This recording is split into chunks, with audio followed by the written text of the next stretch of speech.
It's the Defiant Ones right now, and fresh off of his first Defy match ever, Numero uno. Leon Slater. And not the last, right? Not no, the last. No, that most definitely not the last. I gotta come back to Washington Hall for sure. That's awesome, man. Okay, so tell me, how far away are you from home right now? Where do you call home right now? So home for me right now is a place called Bradford in the UK, which is like 40 minutes outside of Manchester, if you know where that's at, up in the north.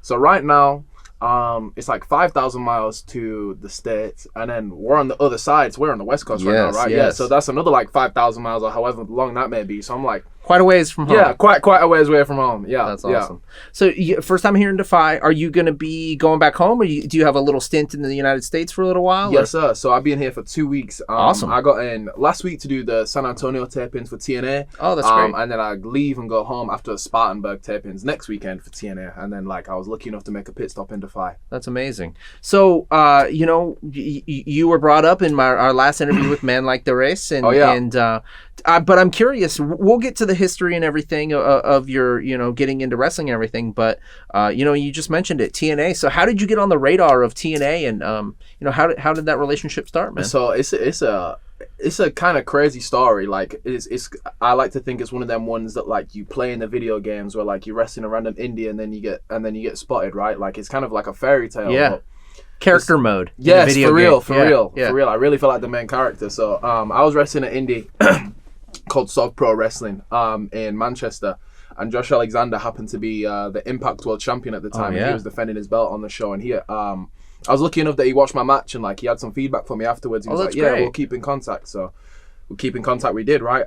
So I would message Josh back and forth. I was always putting out little feelers, what they're looking for, anything I can improve on. And then Impact, when we were still Impact, came on a UK tour in October of last year. Yeah. And they had 4 dates. So Josh hit me up and I was like, oh my God. I saw his name on my phone and I was like, oh shit, I know it was about to go down. Yeah. So I got booked for the one. And then a couple of weeks went by, I got booked for a second one, and then the third one, and then eventually I was booked for all 4. So I kind of had a little inkling what was going on, because I think I was the only UK talent to be on all 4 dates, which was super cool, apart from Joe Hendry, who was already signed, of course. But yeah, it got to the 3rd day in Coventry.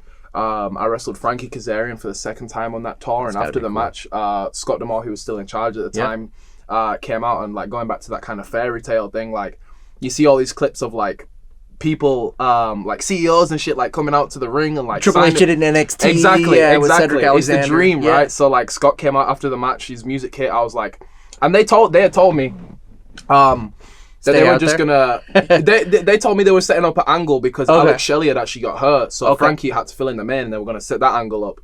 And then he walked out with a piece of paper in his hand. I'm like, rah, what's he got in his hand? Yeah. He got in the ring and he went, Leon? I went, oh shit! Yes! I'm about to get a job, bro. So yes, bro. Like I said, it was a fairy tale story for my journey to TNA so far. That's amazing. So I gotta ask. So a lot of indie wrestlers and wrestlers that are coming up, they're not able to make wrestling their full-time living. They have to work, a regular job here and there, or do some Uber or whatever it is.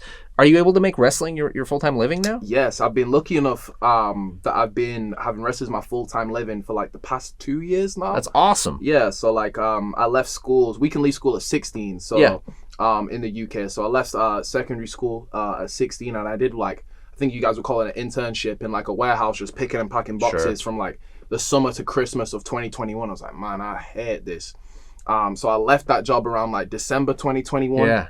And I was searching for jobs early 2022, but that's when wrestling took off. And then I've just been on this roller coaster spiral, whatever you want to call it. It's been a wild ride for these past 2 years. But yes, I am very fortunate to call this my full-time job. That's awesome. So as you're familiar, Defy and Progress are partners. Absolutely. Tell me about your history with Progress. So, interesting enough, going back to that spiral effect, Progress was one of the first couple of promotions to start that spiral effect. Yeah. So, and again, to involve Darius in this too, my journey kind of started when he was in a tag tournament at a place called North Wrestling up in Newcastle, and his partner had to pull out for whatever the reason may be. And I was on a pre-show, and he hand selected me to be his partner for the tournament, and we ended up going through the tournament and winning the belts and becoming the first ever North Tag Team Champions. And from that, being close with Diers, Progress were running a show called Everything Patterned, which is kind of like our version of like For the Culture. It's like like a black owned, like black run, black wrestlers. Awesome. Show, right? So I was lucky enough to like get a spot on that in a four-way again with Diers involved. Yeah. And like I always had it in my head that like instead of getting ready for an opportunity, I always tried to be ready for the situation, right? So like I was training like 2 or 3 times a week, and when the opportunity came, I was excited rather than nervous, right? And I guess I made a good impression because they brought me back and back and back. And that's kind of been my story with Progress. It all started Everything Patterned, and now here we are 2 years later in Washington Hall. That's amazing, man. So we'll come back to the Washington Hall part, but let's go back years. And you're pretty young. You're 20? 19. 19. I turned 20 God, on Friday. I feel so Dusty's hanging out next to you, dude. I'm like, Jesus. Anyway, so first time wrestling came into your life, man. What's your first memory of wrestling? So my first memories of wrestling was in my old house. We used to live next to my cousin. And like everybody does, like a lot of young boys are into wrestling, but eventually most people grow out of it, right? Once they realize it's fake and predetermined, most they get people into football or girls or whatever. Exactly, right? So like when my cousin hit that stage, I kind of got all of his stuff passed down. So from everything from video games, DVDs, action figures, replica belts. You got the starter kit. Yes, I got the starter kit, right? So like my first introduction wasn't like through watching wrestling, it was through like memorabilia and especially the video games, because when my cousin was still into wrestling, I would go over to his house and like play the SmackDown vs. Raw games. And like SmackDown vs. Raw 2008 is like one of my favorite games of all time, and I'm sure it's not the best one. Like everyone tells me 2007 is better, but for me 2008 is the one, because that's what started this whole journey, right? So hand-me-downs is what got me into wrestling. Nice, dude. Who was your guy when you first started? Who was your main dude? I will always say this. My main 3 guys, I can't choose one. My main guy was Jeff Hardy. Okay. And again, at TNA now, it's super fucking cool that I get to spend time with him. Have you wrestled him yet? No, I have not. But that'll come. Yes, exactly. So I hope that's in the future. And my other 2 guys, it was always Jeff, it was always Shelton, and it was always RVD. And I got the chance to wrestle. I got the chance to wrestle Shelton earlier this year, for Progress actually, in front of my whole family. So like that was one of the moments in my career so far I hold very close to my heart. Yeah. Okay, and so you had the wrestling figures. Who was your champion in your wrestling figure company? I think I had JTG as my champion. Okay. All right. Yeah. Fantasy booking, really? I think I had, because like I didn't even know his name. I just saw this cool guy in like a do-rag and like the Timbs and the baggy pants. Yeah, so I was like, this guy. Yeah, of course. Why would he not be? That's amazing. Okay, so Diers is a musician, a rapper. Are you he's also an MC. Are you an MC? No. Okay. I'm not. I think a lot of people think I am just because of the relationship between me and Diers. Yeah. I love music. I'm very passionate about music, but if you ask me to step on a mic or make a song, like, nah. Okay. That I can't. So you're passionate about music. Tell me about what are some of your favorites?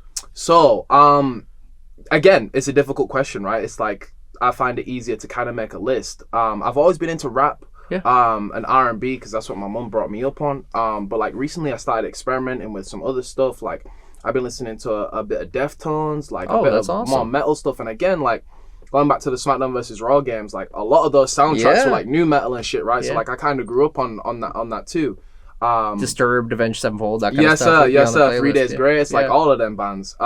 So yeah, like I like to think I have a varied music taste, but like my go-tos are always Kendrick, Tyler, and it's like usually it's a toss-up between like Drake and a couple other people, but like Kendrick and Tyler have been my go-tos for the past couple of years for sure. Nice. So you go from being a super fan, and then what got you into like actually doing the thing? So again, like a lot of wrestlers have been, like I've been a wrestling fan since I was young. And I was lucky enough that my mom was like very supportive, and like anything I wanted to do, she was with me all the way, right? So like I knew wrestling was what I wanted to do, and it's the only job I've ever wanted to have. So I'd always be looking at wrestling schools.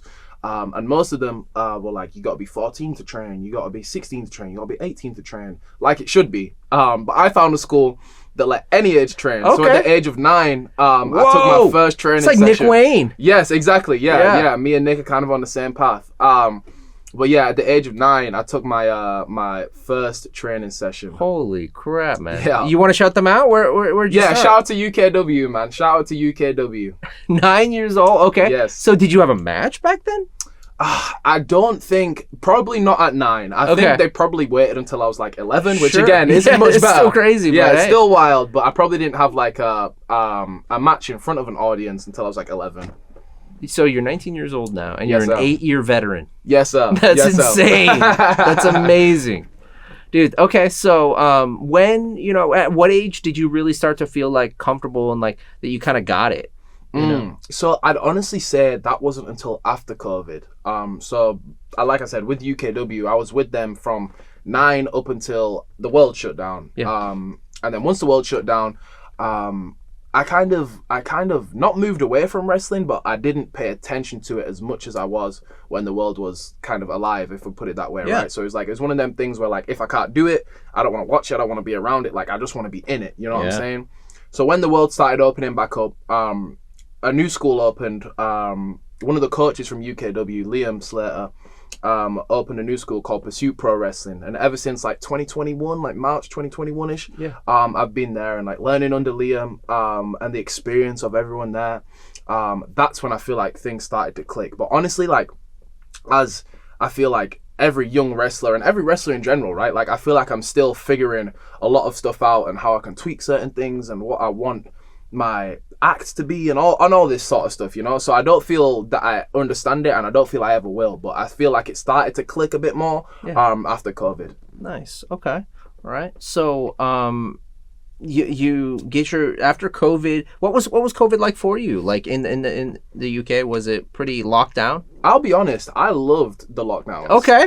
Because as we were in like year 10, so I guess like 10th grade, right? Sure. When the world closed down, so we were originally it was supposed to be 2 weeks off, so me and my boys were like, yeah, let's fucking sick, let's go. And then obviously it extended. So we had like a whole like 12-week summer break until the schools came back. So like me and my boys would be up on PlayStation all night. We'd be going on walks, bike rides during the day, like, which wasn't really allowed, but like we did the shit anyway, and it was fun, right? Yeah. Like permanent vacation, dude. Exactly. It was just freedom. Like, so we went back to school in September.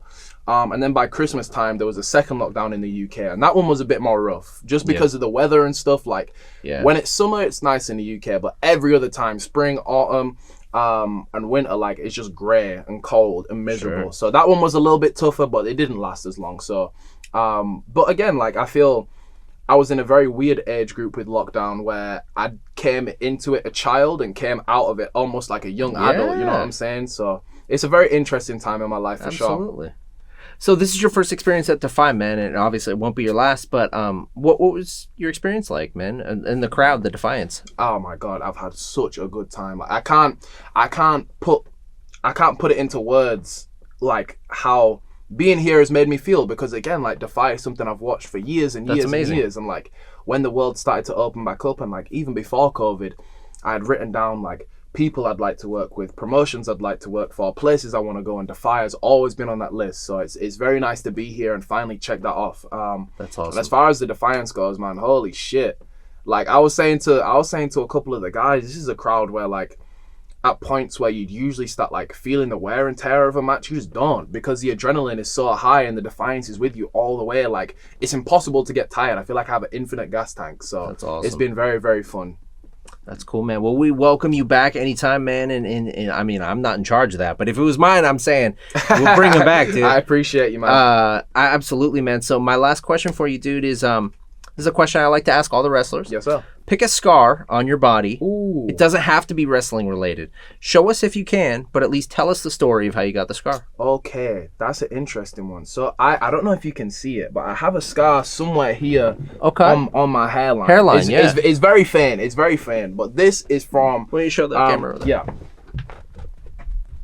I don't know if you guys can see it because my hair is growing thicker now. Sure. But it's somewhere in there. It's in the middle of my head. I'm pretty much...